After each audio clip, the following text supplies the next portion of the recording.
Hello friends, welcome back. I am Vivek Singhal from tradingwithvivek.com। और आज का जो टॉपिक है वो सेबी के कुछ स्टेटमेंट्स को लेकर है। जैसे हम यस्टरडे की बात करें तो यस्टरडे 20 जुलाई को एक न्यूज़ आई थी और न्यूज़ में surging F and O trade now macro issues.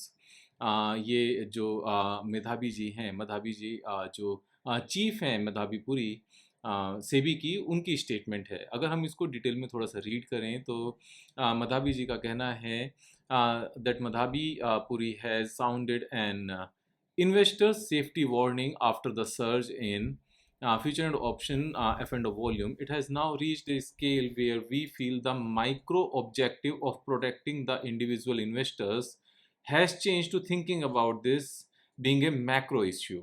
तो पहले जो एक माइक्रो इशू था कि हमें जो इंडिविजुअल इन्वेस्टर्स हैं उनके इंटरेस्ट को प्रोटेक्ट करना है, वो मैक्रो इशू बन गया है।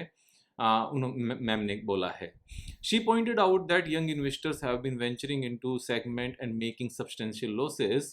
F&O trading volume have grown over the past few years. I don't think anyone would have anticipated earlier. और ये कितना ज़्यादा इंक्रीज हो गया है? The turnover in index options in terms of premium has risen to 140 lakh crore so far this year from 4.5 lakh crore in 2018. तो 2018 में जो ऑप्शंस का प्रीमियम 4.5 लाख करोड़ था वो 140 लाख करोड़ हो गया। This is a big jump over a period of last 6 years, right. लेकिन overall turnover in derivative segment is above 500 lakh crore from 210 lakh crore in 2018. तो अगर हम ओवरऑल देखें, आप इस पॉइंट को ध्यान से समझना, अगर हम ओवरऑल देखें 2 लाख करोड़ से 500 लाख करोड़ तक पहुंचना, यानी कि 2.5 टाइम्स से भी कम होना, 2.4 टाइम्स होना 6 इयर्स में, क्या ये नॉर्मल नहीं है? ये नॉर्मल दो तरीके से है। एक तो during this period index double हो गया है, इंडेक्स डबल होने से वैल्यू डबल हो गई है। अब इंडेक्स डबल हुआ है क्या? आप यहाँ पर देखो, अगर हम यहाँ पर निफ्टी की बात करने लगे तो निफ्टी की बात करते हुए 2018 में यहाँ पर कितना था इंडेक्स, आप ये चीज़ देखेंगे तो हमें अपने आप से पता चल जाएगा। 2018 में लगभग ये 11,000 के आसपास था।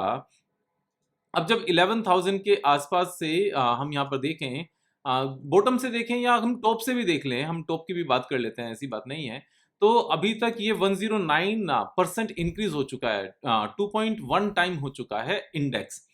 अब जब इंडेक्स यहाँ पर 2.1 टाइम हो गया है तो जो यहाँ पर एफ एंड ओ का वॉल्यूम है, ओवरऑल डेरिवेटिव सेगमेंट का वॉल्यूम है 500 लाख करोड़ होना 200 लाख करोड़ से, तो इसमें क्या गलत है? आप कोई यहाँ पर ये वैल्यू है ना, आप यहाँ पर देखोगे तो ये वैल्यू की बात कर रहे हैं, यहाँ पर ओवरऑल टर्नओवर की बात कर रहे हैं, ये कोई नंबर ऑफ ट्रेड्स की बात नहीं कर रहे हैं, यहाँ पर ओवरऑल वैल्यू की बात है। तो 2.4 टाइम्स यहाँ पर डेरिवेटिव्स की वॉल्यूम आना ओवरऑल, और निफ्टी का यहाँ पर 2.1 टाइम्स हो जाना, so what is the difference? ये तो रेगुलर ग्रोथ है। ये एक्चुअल में न्यू पार्टिसिपेंट्स की तो जितनी ग्रोथ लास्ट 6 इयर्स में आनी चाहिए थी वो तो आई ही नहीं, ये तो सिर्फ और सिर्फ वैल्यू बढ़ने से है। अब पॉइंट ये आता है कि यहाँ पर जो मेन जंप आया है वो मेन जंप आया है इंडेक्स के ऑप्शंस में, यहाँ पर ऑप्शंस को लेकर बात की गई है।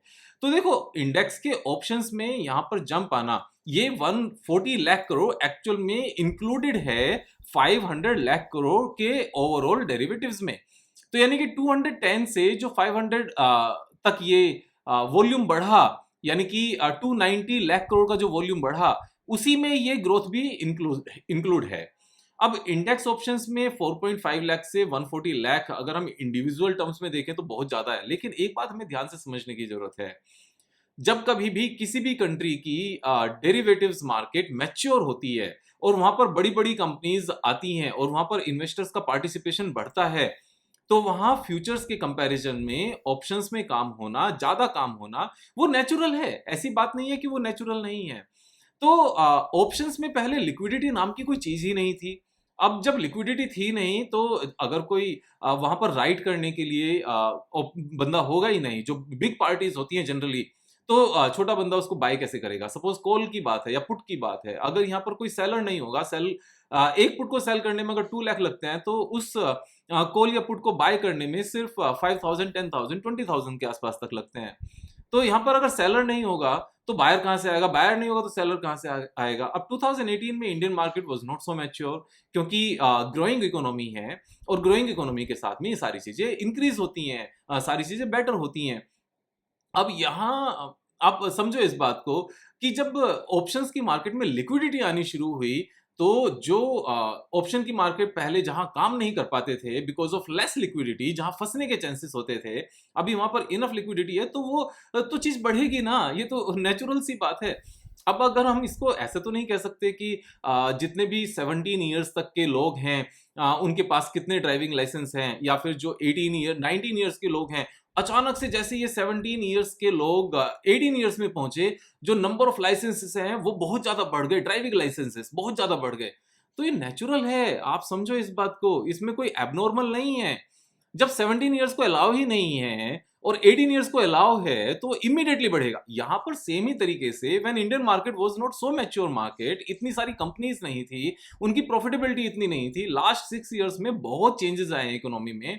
और यहाँ पर अगर आप पीएसयूज की बात करो, पीएसयूज जो हमेशा लॉस मेकिंग रहते थे, इवन प्राइवेट सेक्टर बैंक्स जो एनपीएस में गिरे रहते थे, यहाँ पर पावर कंपनीज एनपीएस में गिरी रहती थी, बेकार बैड एसेट्स में, यहाँ पर शुगर मिल सारी बैड एसेट्स में थी, दुनिया इंफ्रा पूरा का पूरा बैड एसेट्स था, तो कंपनीज की बैंड बजी हुई थी, इंडियन स्टॉक मार्केट अंदर से खोखली थी। लास्ट 6 ईयर्स में सारी चीजें सुपर्ब हुई हैं, उस सुपर्ब होने के चलते यहाँ पर मार्केट में लिक्विडिटी आई है, लिक्विडिटी के चलते ऑप्शंस में यहाँ पर अब लोगों को फंसना फील नहीं होता कि अगर मैंने आज कॉल या पुट बाय किया तो मैं कल को सेल भी कर पाऊंगा because there is so much liquidity, या मैंने आज शॉर्ट किया तो मैं कल को इसको वापस से बाय भी कर पाऊंगा because there is so much liquidity. तो यहाँ पर कभी भी ऑप्शंस को इंडिविजुअली देखने की जरूरत नहीं है, that people are losing money in only in options. सिर्फ और सिर्फ ऑप्शंस को देख के क्या करेंगे हम लोग, ओवरऑल डेरिवेटिव्स को देखो, ओवरऑल डेरिवेटिव्स में 210 से 500 लाख के आसपास का हुआ है, तो ये तो कुछ भी ऐसी बात नहीं है, इसके आगे इस पॉइंट पर जाने की जरूरत ही नहीं है एक्चुअल में। तो अब इस बात का पॉइंट क्या है, इस बात का इम्पैक्ट क्या है, लोग तो डरे हुए हैं। इस डर के चक्कर में क्या हुआ, अगर आप यहाँ पर देखो तो एंजल वन की अगर हम बात करें, एंजल वन जो अपना स्टॉक है, यहाँ पर स्टॉक सर्च करते हैं तो बाकी सारे फिल्टर आउट हो जाते हैं। Angel one it is already down almost 40% from the peak जो इसने बनाया था, अब टॉप से 46% डाउन है। अगर वापस से यहाँ से जाता है तो अपॉर्चुनिटी यहाँ पर ऑलमोस्ट 100% की आती है, 88% की। मैं यहाँ पर ये स्टॉक की बात अलग से नहीं कर रहा हूँ, लेकिन ओवरऑल बात बता रहा हूँ। यहाँ पर अगर हम मोतीलाल ओसवाल एक और ब्रोकर की बात करने लगे, उसके ऊपर कितना डेंट है, तो वो नीचे से अगर टॉप पर देखें तो यहाँ पर बहुत ज्यादा डेंट इस पर क्यों नहीं आया, क्योंकि यहाँ पर म्यूचुअल फंड्स का भी बिजनेस है इनका, पीएमएस का एक बहुत बड़ा बिजनेस है इनका, सिर्फ और सिर्फ ब्रोकिंग का बिजनेस नहीं है। तो 26% ये भी डाउन है। हम साथ में यहाँ पर 5 पैसा की बात करने लगे तो 5 पैसा भी अच्छा खासा डाउन है टॉप से, और 5 पैसा को भी एक बार चेक करते हैं कि टॉप से कितने परसेंट ये डाउन है। हालांकि ये अलग बात है कि ये अभी इमीडिएटली उतना डाउन नहीं हुआ, टॉप से यहाँ से इसने डाउन आना शुरू हुआ था, लेकिन ये भी 36-37% के आसपास डाउन है, और पिछले 3-4 दिन में ये भी ऑलमोस्ट 12-13% डाउन गया। ये लास्ट 3-4 डेज में कम डाउन क्यों गया, बाकी सारे ज्यादा क्यों डाउन गए, उसका बड़ा सिंपल सा रीजन है कि जो चीज ऑलरेडी गिर चुकी है उसके और ज्यादा गिरे सेम रीजन से, वैसा नहीं होता है। तो यहाँ पर बात एक और आती है कि हम यहाँ पर स्मॉल एंड जो हमारे छोटे इन्वेस्टर्स हैं उनको प्रोटेक्ट करने की बात कर रहे हैं।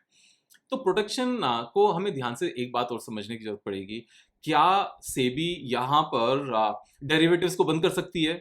ए बिग नो, डेरिवेटिव्स को बंद नहीं किया जा सकता। क्या यहाँ पर ऑप्शंस ट्रेडिंग को बंद कर सकती है? ए बिग नो, ऑप्शंस को भी यहाँ पर बंद नहीं किया जा सकता। थर्ड पॉइंट यहाँ पर यह आता है कि और क्या स्टेप्स यहाँ पर लिए जा सकते हैं। मैक्सिमम टू मैक्सिमम यहाँ पर ये स्टेप लिया जा सकता है कि जो अभी स्टॉक्स का कॉन्ट्रैक्ट साइज है, फॉर एग्जांपल वो 10 लाख के आसपास है, और 10 लाख के बदले 2 लाख रुपीज फ्यूचर्स में यहाँ पर रखकर ट्रेड कर लिया जाता है, तो हो सकता है उसको बढ़ाकर यहाँ पर डबल कर दिया जाए, सिर्फ इतनी सी बात आएगी। अब अगर हम यहाँ पर ऑप्शन चेन भी ओपन करके देखें, मैं आपको डिटेल में ये चीज समझाता हूँ। हम गए और ऑप्शन चेन में गए, हम यहाँ पर, और ऑप्शन चेन में जाकर हम यहाँ पर चेक करते हैं, सपोज एसीसी की बात करते हैं। अब एसीसी में हम यहाँ पर गए तो कितनी क्वांटिटी है, यहाँ पर 300 क्वांटिटी का यहाँ पर लोट है। आप स्ट्राइक प्राइस पर जाओगे, स्ट्राइक प्राइस पे नहीं, आप एलटीपी पर जाओगे, एलटीपी पर जाकर हमें यहाँ पर कॉन्ट्रैक्ट का जो साइज है उसकी डिटेल सारी की सारी आ जाती हैं हमारी नॉर्मली। तो कैसे पता चलता है? Contract market lot is 300 quantity. अब 300 क्वांटिटी में हम एक बात समझें कि अगर हम वापस से इसमें जाते हैं एक बार और हम 25 जुलाई को जाते हैं। अब 300 क्वांटिटी को अगर सपोज किसी ने पुट बाय करनी है 2500 की, तो 300 मल्टीप्लाई बाय 11 3300 रुपीज लगता है। मैक्सिमम क्या हो सकता है कि इस 300 को बढ़ाकर हमने डबल कर दिया, तो 600 मल्टीप्लाई बाय 1100 मीन्स 11.80, यानी कि पहले 3300 रुपीज लगते थे, अभी यहाँ पर 6600 रुपीज लगेंगे। मैं कहता हूँ 3 टाइम्स भी अगर कॉन्ट्रैक्ट साइज को कर दिया तो भी क्या होगा, जहां पहले 3300 रुपीज लगते थे वहां 10,000 रुपीज लगेंगे। इवन पहले जो छोटे अमाउंट पर रिस्क लिया जा सकता था, अब शायद वे और बड़ा पैसा लेकर आएंगे और लगाएंगे रिटेलर्स। अगर हमें ये लगता है कि कॉन्ट्रैक्ट साइज बढ़ाकर रिटेल पार्टिसिपेशन कम किया जा सकता है, तो मेरे हिसाब से जनरल अंडरस्टैंडिंग से ऐसा नहीं होगा। उसका बड़ा सिंपल सा रीजन है, आज तक जितने भी सिगरेट के पैकेट पर गंदे गंदे यहाँ पर जो पिक्चर्स लगाई गई या जितना मर्जी जीएसटी बढ़ाया गया, क्या जो लोग स्मोक करते हैं उन लोगों ने उन फोटोज को देखकर स्मोकिंग बंद की या जीएसटी के बढ़ने से स्मोकिंग बंद हुई? किसी ने भी ऐसे नहीं किया। किसी के लंग्स खराब हो गए, डॉक्टर्स ने बिल्कुल मना कर दिया, तो किसी को अकल आ गई और किसी को फिर भी अकल नहीं आई। एनीवेज, हम में से बहुत सारे लोग स्मोकर्स होंगे। मैं सबसे एक ही चीज कहूंगा, अपनी हेल्थ अपने हाथ में है। अगर अच्छी लाइफ जीनी है तो बंद कर देना चाहिए, कोशिश करके देखो। तो जब स्मोकर्स पैसे बढ़ने से स्मोकिंग बंद नहीं करते, जो लोग हैवी ड्रिंक करते हैं वो प्राइसेस बढ़ने से यहाँ पर ड्रिंकिंग बंद नहीं करते, तो और जो लोग जुआ खेलते हैं वो जुआ खेलना बंद नहीं करते, तो जो चरस गांजा कंज्यूम करते हैं वो बंद नहीं करते, हमें क्या लगता है एफ एंड ओ बंद हो जाएगा?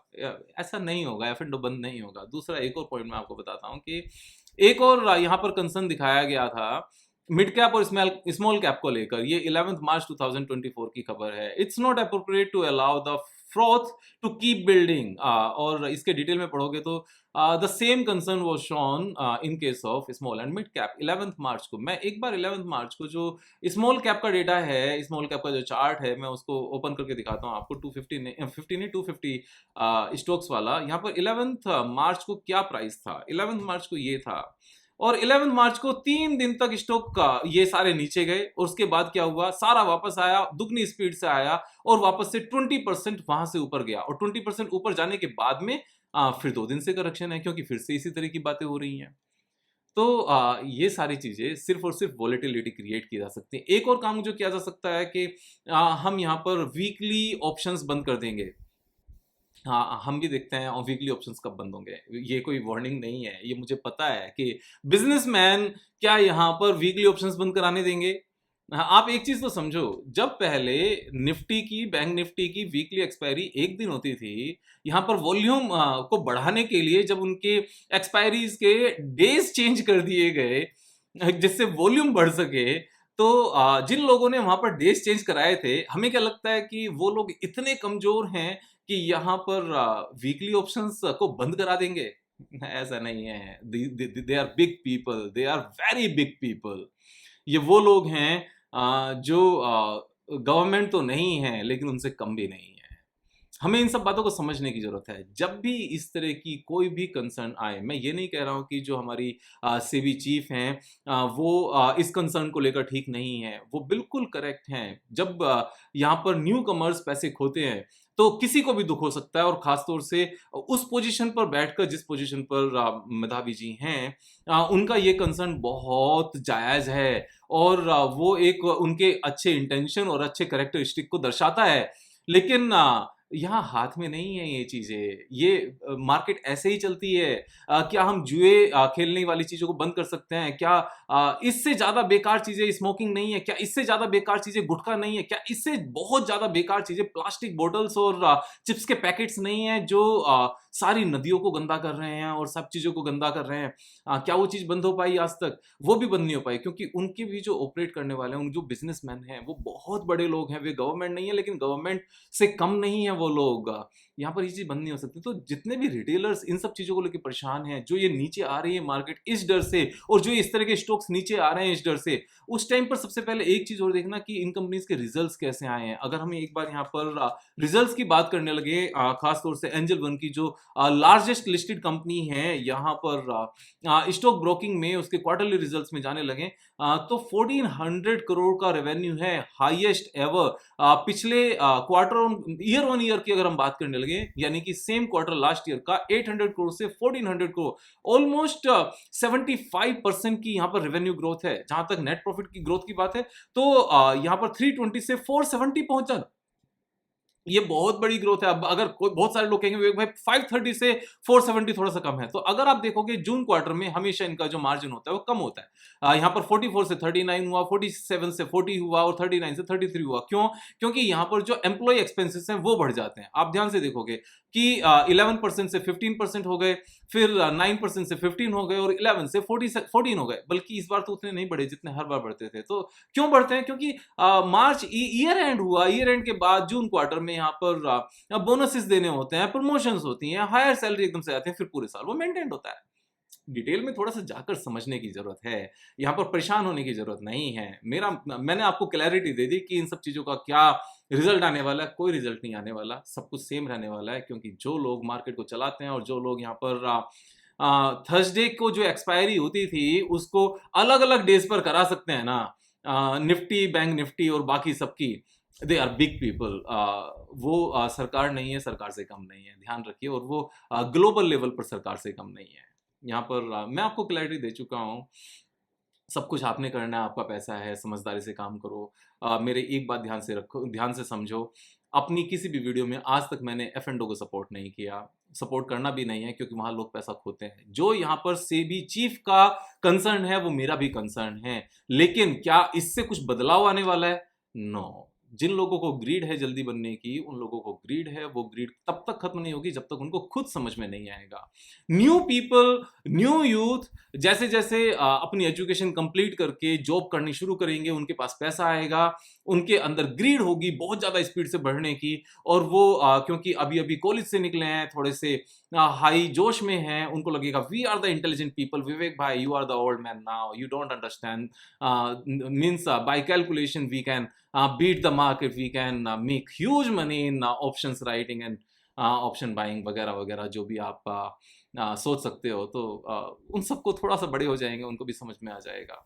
ये ऐसे ही चलेगी मार्केट। आपने समझदार बनना है, अपनी समझदारी दिखाओ। इन न्यूज़ के बीच में, in between the lines, detail में पढ़ के उसको समझने की कोशिश करो, जैसे मैंने आपको समझाया है उस तरीके से।